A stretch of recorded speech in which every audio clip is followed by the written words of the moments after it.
barumsa sadan tokkummaatti ni amanti moo hin amantu kan jedhu mata duree amma nuti walii wajjin ilaaluuf jennudha.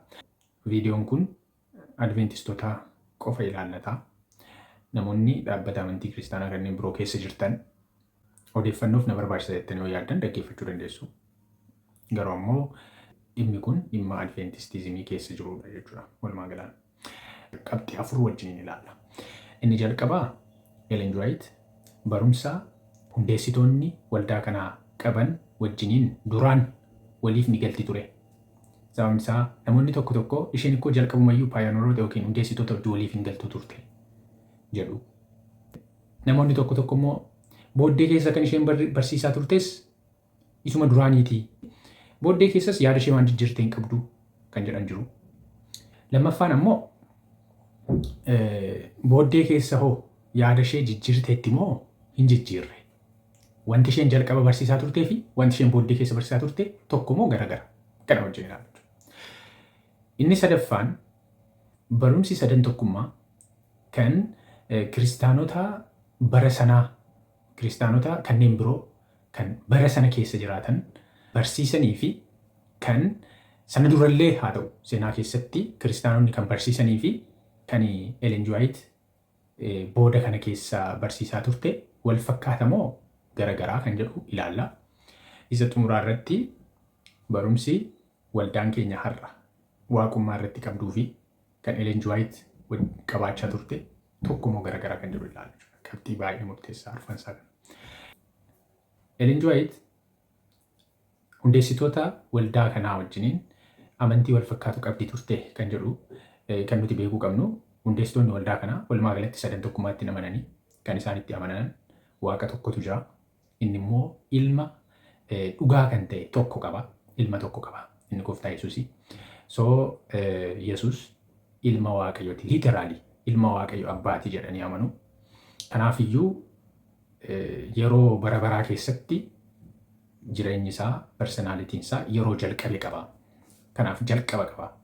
Yeroo bara baraa keessatti uumama hundumaa dura dhalate. Kanaaf yoo achirraa kaasee guyyaa dhalate irraa kaaseeti jalqaba qabaa jedhanii amanu.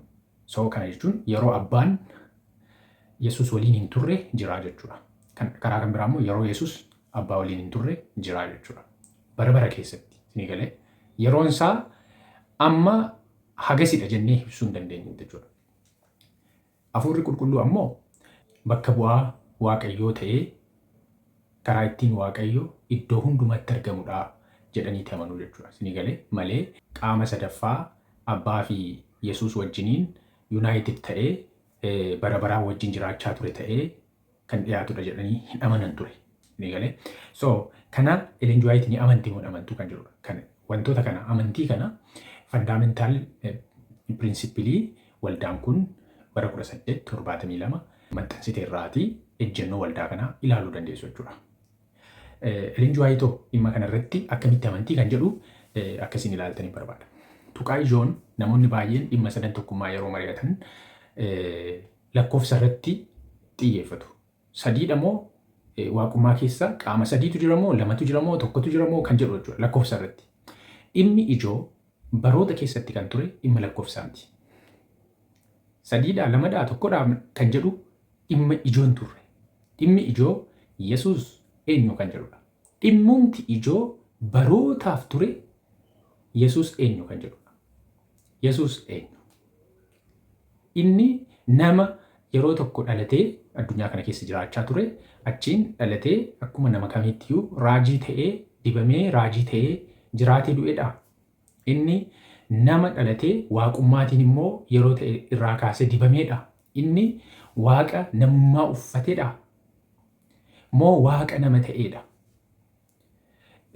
Ni uffate moo hin ta'e kan jedhu kun namummaa uffate moo hin ta'e kan jedhu kun dhimma ijoo falmii barootaati. Isinii galee dhimmi ijoo inni guddaan Yesuus eenyu kan jedhudha. Bara 325tti walgahii waldoonni kiristiyaanaa Ecumenical Council kan nuti jennu 325tti Niqiyaa irratti kan isaan walgahii ta'aniif iyyuu inni guddaan barumsa eenyummaa Yesuus irratti Ariyoos barsiisaa turee fi namoonni yeroo sana namoonni ciccimoon kanneen biroon illee jiran barsiisaa turan dura dhaabbachuuf ture. Yesuus yeroo ta'e irraa kaaseeti abbaatiin uumamee kan jedhu dura dhaabbachuuf walgahii Niiqiyaatti ta'e jechuudha bara 325tti. Walgahii sana irratti wanti isaan murteessan maali? Wanti isaan murteessan postikoo kanaan dura ilaaluu dandeessu. Wanti isaan murteessan Yesuus abbaa irraatii kan dhalate malee kan hin uumamne. Garuu immoo abbaa irraatii kan dhalate. Akkasuma immoo abbaa irraa dhalate waan ta'eef immoo jalqaba qaba akka nuti hin jenne jalqaba kan hin qabne. Bara baraan abbaa wajjin jiraachaa kan ture. Kanaaf Yesuus abbaa irraa dhalate jedhanii isaan jechuudha. Abbaa irraa dhalate. Bara baraan immoo abbaa wajjin ture. Kun confusionidha mataan isaa jechuudha. Mataan isaa confusionidha. Abbaa irraa dhalate taanaan bara baraan immoo abbaa wajjin hin ture jechuun hin danda'amu. Yookiin karaa kan biraa abbaa wajjin umurii wal qixa qabaa jechuun abbaa irraa dhalateeti abbaa wajjin umurii wal qixa qaba jechuun confusionii guddaadha. Confusionii guddaadha. Isin galee. Innaa garuu ammoo qabxiin isaanii abbaa irraa dhalateedha. Kanaan inni ilma waaqayyootiidha. Bara baraan inni ilma waaqayyootiidha. Okay. Garuu ammoo gara hundeessitoota waldaa Adventistiitti yoo dhufne ammoo hundeessitoonni waldaa Adventistii inni abbaa irraa dhalachuusaa hin haalle abbaa irraa dhalatee jedhanii garuu ammoo abbaa irraa dhalatee taanaan ammoo jalqaba qabaa. Yeroo dhalate irraa kaaseeti jalqaba qabaa jedhani. Qolaasaayis boqonnaan 1:15 heertuu isaan itti fayyadamaa turan. Yesuus Kiristoos bifa waaqayyoon ijaan hin argamne ittiin namatti mul'atedha. Uumama hundumaa dura dhalatee kan jiru jechuudha. Word by word wangeela irra kan jiru jechuudha. Kana fakkeenya boqonnaa 8 lakkoofsa 22-31 illee wantoota isaan fayyadaman keessaa tokko. Yesuus bifa ogummaatiin yeroo dubbachaa ture ani uumama hundumaa duran dhaladhee jedhee waa'ee ofiisaa yeroo inni dubbatu jechuudha. Karaa Solomooniin karaa Hafuura Qulqulluu. So kanaaf iyyuu Yesuus ni dhalate jedhan hundeessitoonni waldaa kanaa. Kanaaf hin dhalate taanaan immoo jalqaba qabaa jedhan. Isinii galee. So karaa kan biraa Yesuus abbaa wajjiniin yeroo sanarraa kaasee ture jechuudha. Elen Juwaayitoo maal amanti? Elen Juwaayitoo maal amanti? Jechoota Elen Juwaayitiitti fayyadamtee fi wantoota hundeessitoonni yeroo sanaa jedhan akkamitti walii wajjin ilaaluun barbaada amma jechuudha. Fakkeenyaaf kitaaba Sign of the Time jedhu caamsaa 30 bara 1895 kan barraa'e paraagiraafii 3 irratti maal jetteetti a complete offering has been made for God so loved the world that he gave his only begotten son. እና aarsaan guutuu ta'e raawwatame. Akkamitti immoo jennaan Waaqayyoo tokkicha ilma isaa amma kennuufitti biyya lafaa jaalatee itti fufee not a son by creation ilma uumamaan argame miti as were the angels. Ergamoonni ilmaan Waaqayyooti uumamaan jechuun uumamani. Garuu kan Yesuus ilmummaan isaa uumamaan miti. Nor a son by adoption. Akkasuma immoo ilmummaan isaa guddifachaatiin yookiin immoo kennaa adoptioniitiin kan argame miti. As is a forgiven sinner. Akka cubbamaa dhiifama argate sanaatti dhiifamaan kan argame miti. But a son begotten in the express image of the father's person. Garuu ammoo ilmummaa dhalootaan bifa fakkii abbaatiin ilmummaa argamedha jettee jechuudha. Jechi kun mataansaa eessaa fudhatamee kan jedhudha kan nuti beekuu qabnu. Kun 1895 kan barraa'edha. Garuu paayoneeroonni dhimma kana jecha isheen fayyadamte. Inni ilma dhalatedha. Dhalootaan ilmummaa argamudha kan jedhu kan isheen fayyadamte. Paayoneeroonni immoo maal jechaa turanii kan jedhu akka nuti ilaaluun barbaada. Paayoneeroonni maal jechaa turan? Okay. Ije Waagoner waan inni jedhan isinii dubbisan. Ije Waagoner kitaaba isaa Our Righteousness jedhu irratti maal jedhee it is true that there are many sons of God. Kun dhugaadhaa ilmaan baay'eetu jira kan Waaqayyo ilmaan Waaqayyo baay'eetu jira jedhan. Garuu Kiristoos ilma dhalootaan garuu Kiristoos but Christ is the only begotten son of God. Inni ilma abbaa irraa dhalatedha. Ilma Waaqayyo irraa dhalatedha. And therefore the son of God in essence in which no other being ever was or ever can be. Ilmummaan isaa eenyumtuu bara darbettis bara dhufuttis ta'uu kan hin dandeenyedha. Ilmummaa bifa addaati jedheen. Akka itti fufee maal jedha? Ergamoonni ilmaan waaqayyooti. Akkuma Addaam uumamaan isaan kunii jedha. Innaa kiristiyaanonni immoo ilmaan waaqayyooti. Isaan immoo furamuudhaan yookiin immoo guddifachaa addoopshiniitiin jedhu. Kiristoos garuu inni ilma waaqayyooti dhalootaan jedhe. Kanaafiyyuu waagonerii fi elenjuwaayit amantii tokko qabu jechuudha.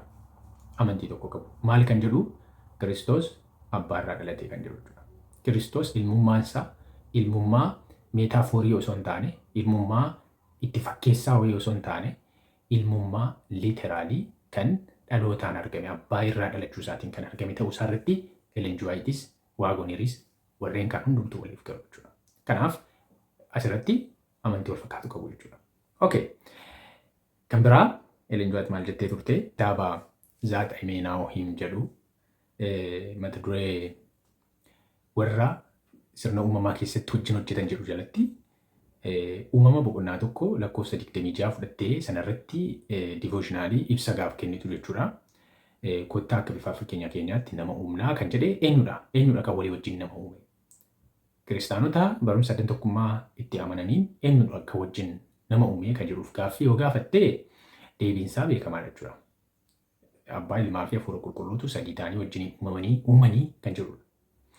Garuu elenjuwaayit iddoo sanatti maal jettee heertuu kana gaafa ibsitu after the earth was created akka lafti uumameen and the beasts upon it akka bineensonnis irratti uumamaniin abbaa fi ilmi kaayyoo isaanii isa kufaatii seexanaan dura karoorfame sana nama akka bifa akka fakkeenya isaaniitti uumuu ni raawwatanii jette. Eenyuuf eenyutu? Abbaa fi ilmi. Okay. Isaan jette lafaa fi wantoota isaan keessa jiran hundumaa uumuu keessatti walii wajjin hojjetanii jette. Achiin booddee Waaqayyo ilma isaatiin let us make man in our image kaanee akka bifa fakkaattii keenyaatti nama uumna jedhee jette. So kanaafiyyuu iddoo kanatti eenyutu walii wajjin uume jechuudha. Seera uumamaa boqonnaa tokko guutummaa isaa kan walii wajjin hojjechaa ture eenyudha jechuudha? Abbaa fi ilma jechuudha. Elenjuwaayit kana jette. Okay. Jechi kun jecha paayoneerotaa wajjiniin tokko moo garagaraa kan jiru? Tokko moo garagara?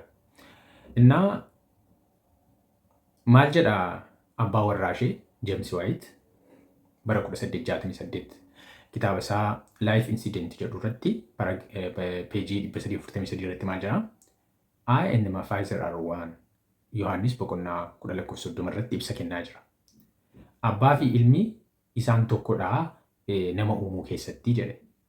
Akkasuma immoo nama furuu keessattis abbaa fi ilmi tokkodhaa jedhe.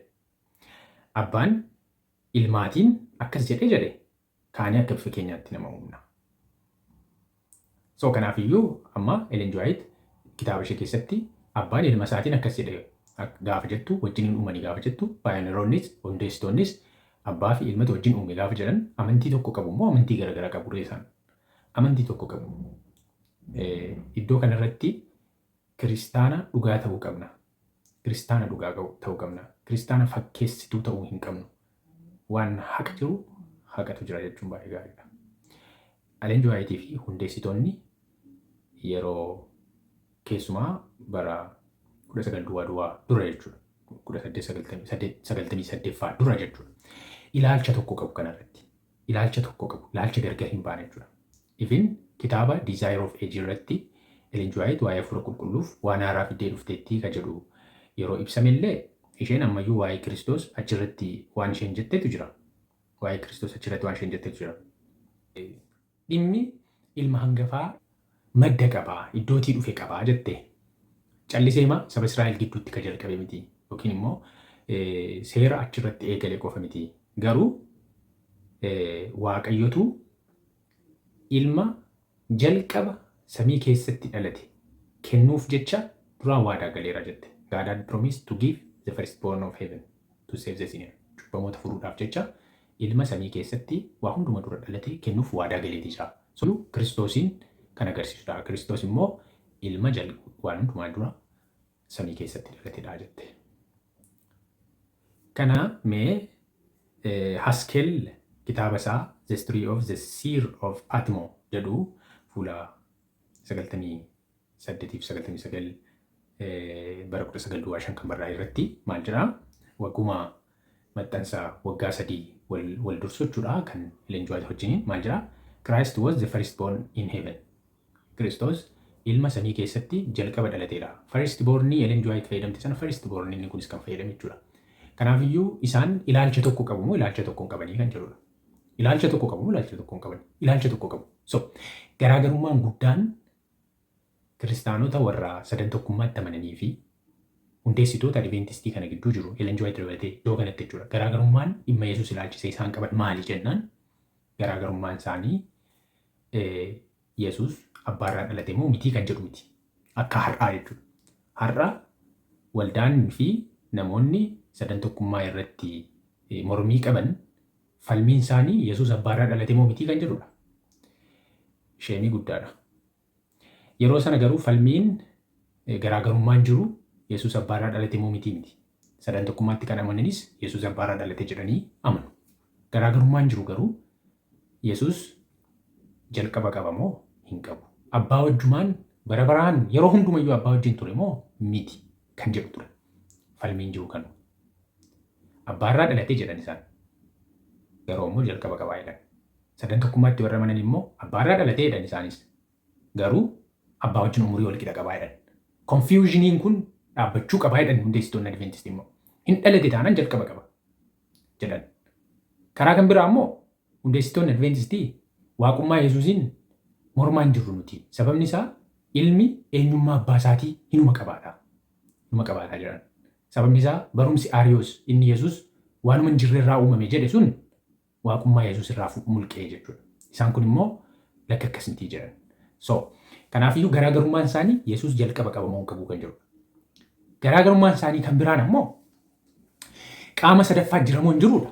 Akkuma beekamu bara 381 irratti Konstaantinoopilitti kaawunsiliin lammaffaan kiristaanonni taasisan dhimma hafuura qulqulluu irratti xiyyeeffata baay'een isaa jechuudha. Kanaafiyyuu maal jedhan achirratti abbaa fi Yesuus wajjiniin qaamni sadaffaan hafuura qulqulluu jedhamu bara baraan kan wajjin jiraachaa turan innis jireenya kan kennu uumaa kan ta'e galateeffamuu kan qabu qaama sadaffaatu jira jedhan. Achiin booddee sadan tokkummaan seeraan ibsa argate jechuudha. Garuu iddoo kanatti Ellen G. White's ta'e hundeessitoonni waldaa kanaa yaada tokko qabu. Qaamni sadaffaan jira moo hin jiru kan jedhu irratti yaada tokko qabu. Yaada akkamii qabu? Qaamni sadaffaa jedhamu hin jiru. Kan jiru abbaatu jira, ilma isaa Yesuustu jira. Isaan ammoo Waaqayyo ammoo iddoo hundumatti kan argamu hafuura qaba. Hafuura qulqulluutiin bifa dinqii ta'een Waaqayyo iddoo hundumatti argamaa jira. Faarsaa Daawit keessatti hafuura kee duraayessan dhaqa kan jedhetu jira waan ta'eef. Kanaafiyyuu Ellen G. White maal jette? Abbaatu ilma isaatii wajjiniin seera uumama keessatti hojjechaa ture jette. Qaama sadaffaa kan jedhu hin jiru. Kana qofa miti. Ellen G. White maal jette? Paatriyaarkii Piroofeetii boqonnaa jalqabaa yoo bantanii dubbisuu jalqabdan kitaaba abbootaa fi raajota jedhu fuuluma boqonnaa jalqabaa dubbisuu jalqabdan maal jedhaa? Waaqayyo seera uumuu keessatti qophaa hin turre. Kan isa wajjiniin ture jira. Inni immoo jalqabumaa jalqabee isa wajjin ture. Wangeelli Yohaannis boqonnaa 1:1 fudhachuudha. Jalqabumaa jalqabeeti isa wajjin ture ilmi kuni. Innaa isa malee eenyuyyuu kaayyoo fi karoora Waaqayyoo keessa seenuu hin danda'u. He is the only being who can enter into the counsel and the purpose of God jetteen jechuudha. Isa malee qaamni kaayyoo fi karoora Waaqayyoo seenuu danda'u hin jiru jette. Kanaafiyyuu sadan tokkummaa achitti gatanii jechuudha. Ellen G. White sadan tokkummaatti amanaan ture yeroo sana jechuudha. Yeroo sana qaamni sadaffaa waan jedhamu hin beektu isheen jechuudha. Ni galee. Paayoneeroonnis kan isaanitti amanan jechuudha. Dhimma hafuura qulqulluu ilaalchisee Waaqayyo karaa hafuura isaa hafuurri qulqulluu waan jedhu hin jiru hin jenne isaan. Hafuurri qulqulluu qaama sadaffaa mitii jedhan. Ni galee. Qaama sadaffaa ta'ee bara baraan isaa wajjin ture osoo hin taane eenyummaa Waaqayyooti. Waaqayyo karaa hafuura isaa iddoo hundumatti argama. Ni galee. Hafuura qulqulluu jechuun argama Waaqayyoo jechuudha jedhanii jechuudha. Okay. So kanaaf Dhimma Yesuus ilaalchise dhimma abbaa irratti miti gaaffiin jiru jechuudha. Gaaffiin dhimma abbaa miti. Abbaan waaqummaa abbaa bara baraan jiraachuu isaa uumaa ta'uu isaa kan haaluun jiru. Innaa rakkoon jiru inni isa tokkicha waaqa macaafa qulqulluuti moo miti kan jedhu irrattidha. Macaafni qulqulluun abbaan waaqa tokkichadha jedha. Innaa barumsa sadan tokkummaa keessatti immoo waaqa tokkotu jira jedheeti jalqaba. Achiin booddee hiikkaa isaa gaafa ibsu abbaa ilmaa hafuura qulqulluu jedha. Just macaafnis ta'e amma hundeessitoonni akka ittiin amanan waaqa tokkotu jira inni immoo abbaadha jedhanii amanu. Bargiti sadan tokkummaatti kanneen amananillee jalqaba irratti bara 1925 irratti kan jedhu waaqa tokkotu jira abbaa jedhanii jalqaban. Gooftaa tokkotu jira Yesuus ilma waaqayyo abbaa jedhanii jalqaban. Itti fufanii hafuura qulqulluu jedhan. Rakkoo guddaan dhimma Yesuusii fi dhimma hafuura qulqulluuti. Dhimmi abbaa keessan galu jechuu koomite jechuu barbaadeen. Dhimmi cimaan garuu dhimma Yesuusii. Achiin dhimma Yesuus irratti akkas jennee dhimma hafuura qulqulluu. Booddee hoo amma gaa isaan lamman isaaniiyyuu ilaalcha tokko qabu jenneera. Paayoneriinis Ellen G. White's. Booddee keessa hoo kan jiru amma. Booddee keessa maaltu ta'e? Ellen G. White yaada ishee jijjiirteetti moo hin jijjiirre? Akkuma duraanii amanti moo yaada ishee jijjiirteetti kan jiru. Barreeffamootuma ishee yoo ilaalle baay'ee gaariidha. Maal jettee fakkeenyaaf kitaaba Review and Herald jedhu April 5 1926 kan barreeffame kan maxxanfame jechuudha. Christ was God essentially and in the highest sense. Inni waaqadha. Bifa baay'ee guddaa ta'een jechuudha waaqummaan isaa. Achiin itti fuftee maal jettee? He was with God from all eternity jette. Inni bara baraa yeroo hunduma bara bara keessatti yeroo hundumayyuu abbaa wajjin ture jette. Abbaa wajjin ture. Kanaafiyyuu yeroo akka duraanii paayinoroota faana jechaa turte sana yeroon inni abbaa wajjiniin hin turiin jiraa kan jedhu amantii sana ni dhaabdee jechuudha. Yeroo hundumayyuu wajjin jira jennaan sadan tokkummaadha jechuudha kun. Sadan tokkummaa isa kam? Niiqiyaa irratti isa barreeffame jechuudha. Niiqiyaa irratti ikkoo yeroon inni hin turre jira jedhanii abbaa irraa dhalatee jira. Yesuus abbaa irraa hin dhalanne kan jedhu Ellen G. White yeroo tokko ittiin fayyadamne. Inni abbaa irraa hin dhalanne ilmummaan isaa meetaaforiidha kan jedhu ittiin fayyadamne. Isheen kan jette inni ilma waaqayyooti. Inni waaqayyo irraa dhalate. Ilmummaan isaa akka kiristaanaa adopshinii miti. Akka kan ergamootaa uumama miti. Garuu dhalootaa biigootan akkuma paayinarootaa. Jecha kana jijjiirteetti kan jedhu hin jiru. Tarii namoonni jecha self existent jedhu, jecha eternal jedhu gaafa argan Ellen G. White yaada sana mormiteetti kan jedhu yeroo isaan dhiyeessan jira. Kana ilaaluun ni danda'ama. Bara baraan wajjin ture taanaan yeroon inni hin jiru taanaan bergit eternaalidha jechuudha. Co-equal, co-eternal wanti jedhamu sun dhugaadha jechuudha. Kanaaf walumaa gala isheen yeroo hundumaa abbaa wajjin ture jette. Indoom kitaaba Sign of the Time jedhu August 29 kan barreeffame irratti ammoo maal jettee? In speaking of his pre-existence, Christ carries the mind back through dateless ages. Yeroo waa'ee dursee jiraachuu isaa yeroo dubbatu Kiristoos sammuu namaa gara bara lakkoofsa hin qabneetti dudduuba deebisaa jette. Achiin he assured us that there never was a time when he was not in close fellowship with the eternal God. Inni waaqa bara baraa wajjiniin yeroon inni hin turre akka hin jirre jala mureetu nuuf mirkaneessaa jette. Jala muree nuuf mirkaneessa. Kana jechuun yeroo hundumaayyuu abbaa wajjin ture. Kun immoo sadan tokkummaa isaa niiqiyaatti jedhameedha jechuudha. Abbaa irraa dhalate garuu umurii abbaa wajjin wal qixa qabaa kan jiru. Isheenis yeroo hundumaa abbaa wajjin. Kana paayinoroonni akkasitti amanu. Gonkumaa akkasitti amanan. Paayinoroonni Yesuus yeroo hundumaa abbaa wajjin ture kan jedhu amanan. Ifaan ifatti Yesuus yeroo dhalate irraa kaasee jalqaba qaba jedhanii amanu. Ellen G. White ammoo jalqaba hin qabu jettee dhumarratti jechuudha. Duraan isaan wajjin turte. Isaaniin barreeffama sababii malee ani James Whitein hin fudhanne. Sababii malee ijee waagoonii hin fudhanne. Barreeffamoota isaanii irra deddeebitee waldaan fudhachuu akka qabdu dhugaa adda ta'e Waaqayyo karaa isaanii dubbachaa akka jiru ibsaa turte jechuudha.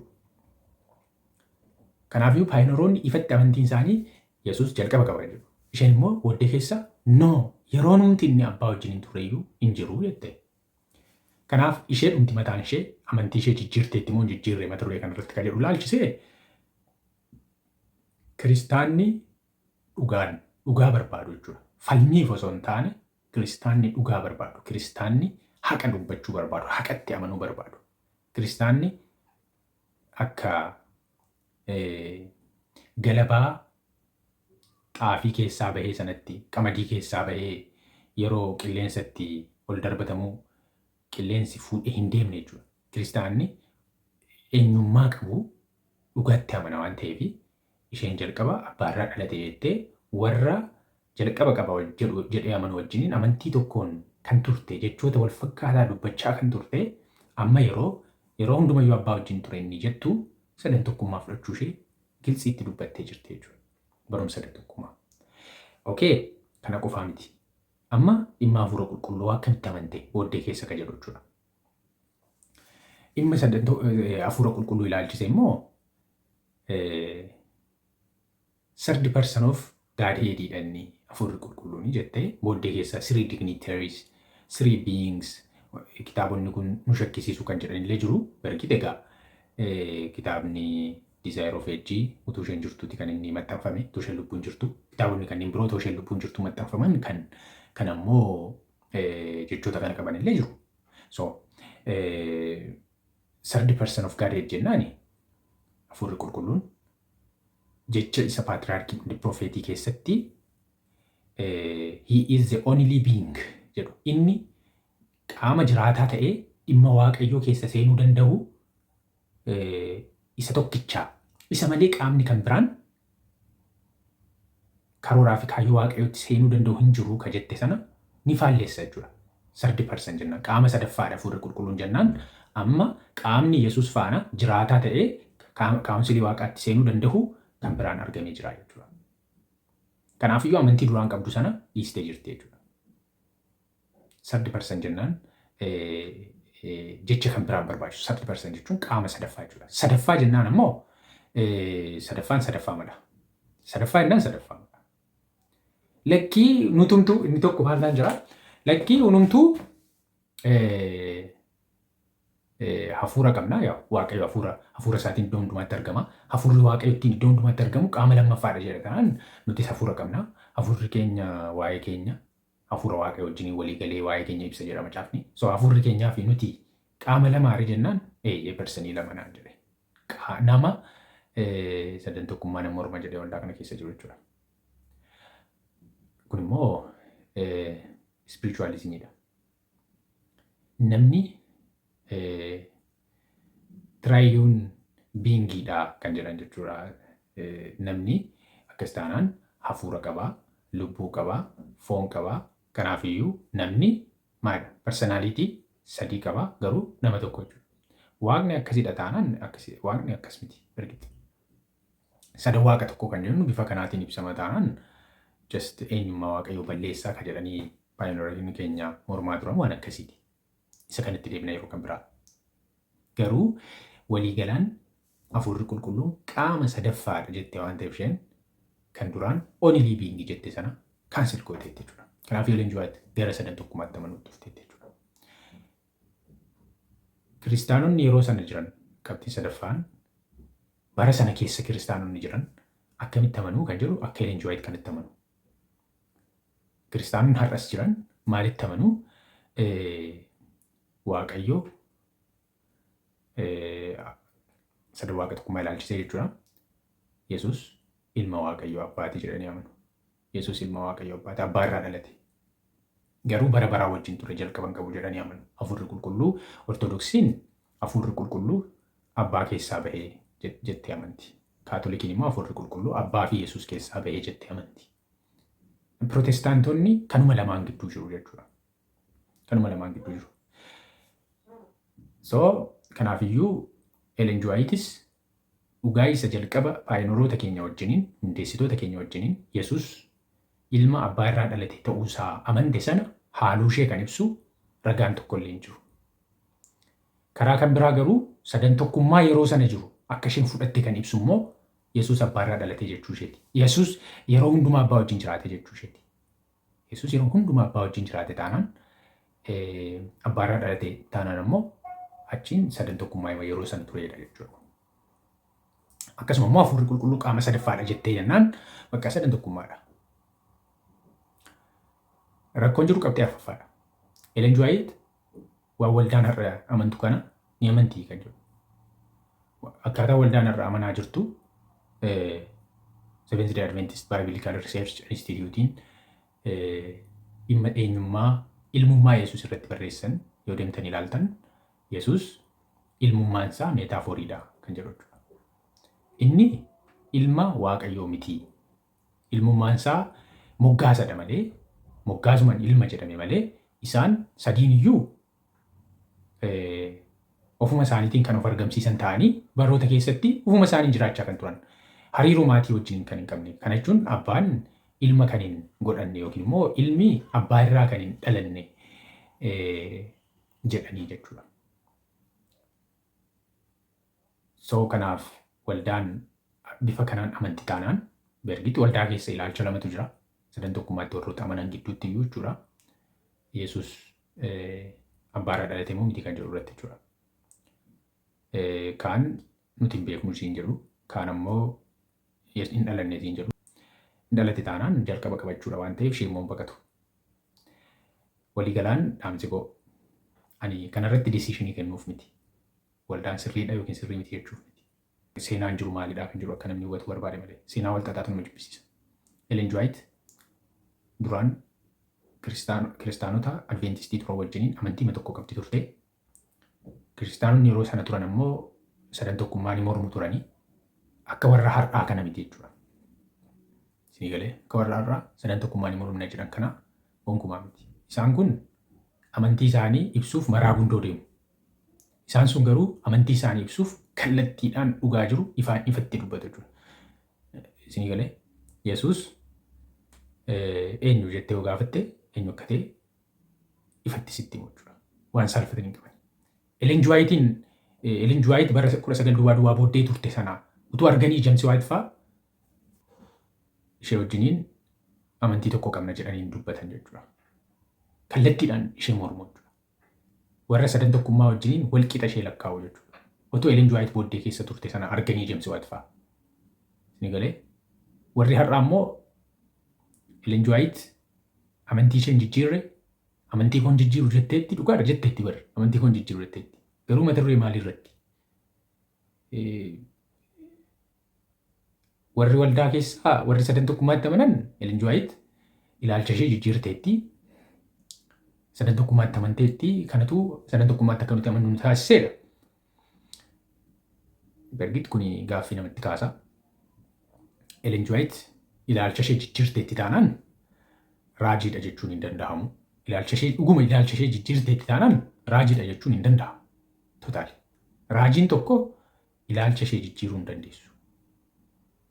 Sababni isaa Waaqayyo irraa fuuteetu barreessiti waan ta'eef Waaqayyo duraan waan sirrii ta'e hin taane itti himee booddee keessa sirreessetti himu.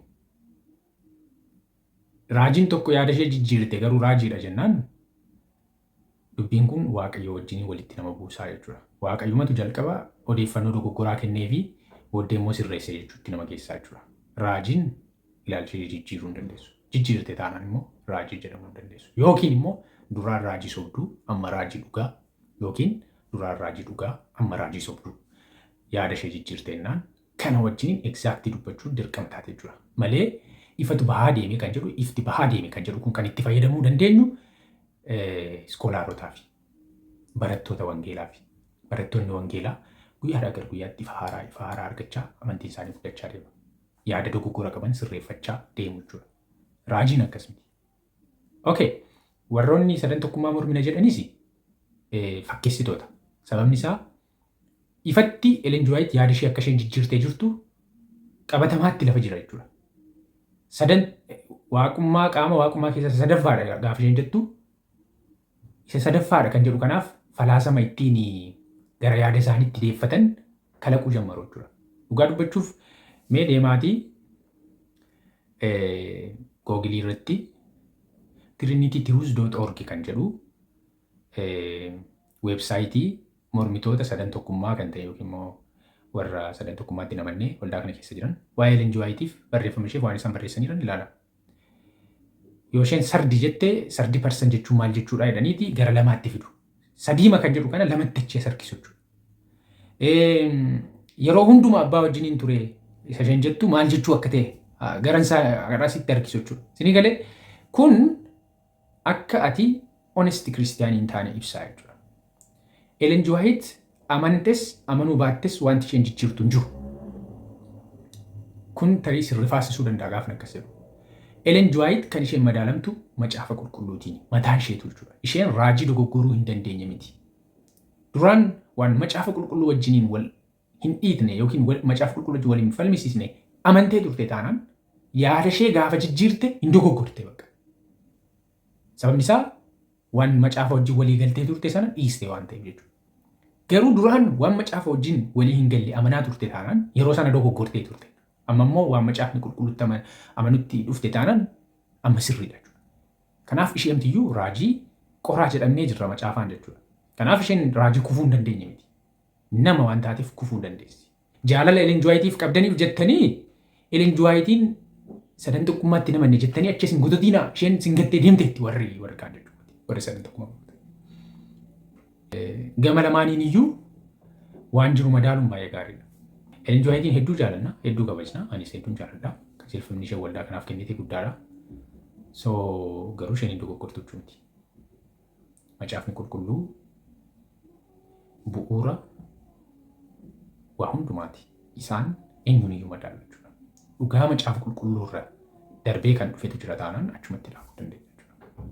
Kanaaf iyyuu warri sadan tokkummaatti amannus dhimma kana ilaaluu qabna. Ellen G. White yaada ishee jijjiirte yoo ta'e warri sadan tokkummaa morminus dhimma kana ilaaluu qabna. Sadan tokkummaatti amantee jirti moo namannee kan jiru jechuudha. Akkasi. Gaaffii yoo qabaattan naa dhiyeessaa. Achiin irratti qorannee ammoo yaada isiniif deebisa. Eebbifamaa.